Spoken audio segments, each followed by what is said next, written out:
സാരമില്ല. കണ്ണു തുടച്ചുകൊണ്ട് അവൻ കൂട്ടുകാരെ നോക്കി പറഞ്ഞു. ഹർഷാരവത്തോടെ കൂട്ടുകാർ അവനെ എടുത്തുയർത്തി സ്കൂളിന് വട്ടം ചുറ്റി നടന്നു.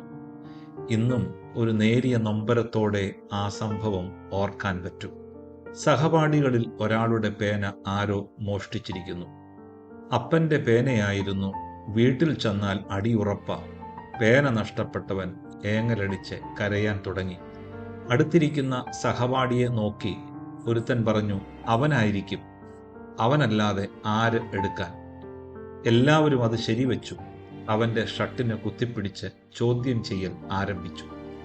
ഒടുവിൽ കൂട്ടുകാർ അവനെ ആ മുറിയിലെ ഒരു ജനാലയിൽ കെട്ടിയിട്ടു.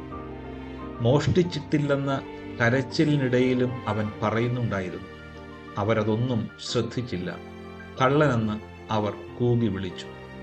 പേന നഷ്ടപ്പെട്ടവൻ കരയുന്നതിൻ്റെ ഇടയിലും അവൻ്റെ ബുക്കുകൾ ഓരോന്നും തിരിച്ചും മറിച്ചും നോക്കിക്കൊണ്ടിരുന്നു. അവൻ പെട്ടെന്ന് ചാടി എഴുന്നേറ്റ് പറഞ്ഞു, പേന കിട്ടി. പുസ്തകത്തിൻ്റെ ഇടയിൽ ഉണ്ടായിരുന്നു. അന്ന് ആ കൂട്ടുകാർ എല്ലാവരും വളരെ കരഞ്ഞു. സംശയിച്ചതിനും അടിച്ചതിനും കെട്ടിയിട്ട് കള്ളൻ എന്ന് വിളിച്ചതിനും. അവരെല്ലാം അവനോട് ക്ഷമ ചോദിച്ചു. സാരമില്ല, കണ്ണു തുടച്ചുകൊണ്ട് അവൻ കൂട്ടുകാരെ നോക്കി പറഞ്ഞു. എന്നാൽ ഹർഷാരവത്തോടെ കൂട്ടുകാർ അവനെ എടുത്തുയർത്തി സ്കൂളിന് വട്ടം ചുറ്റി നടന്നു. അത് ക്ഷമ പറഞ്ഞവരുടെയും ക്ഷമിച്ചവൻ്റെയും ഉത്സവമായി മാറി. ഓരോ തെറ്റുകൾക്കും നമുക്കും ക്ഷമ ചോദിക്കാം, വാത്സല്യപൂർവം ചേർത്തു പിടിക്കാം. ഈ നോമ്പുകാലം ഒരു ഉത്സവമാവട്ടെ.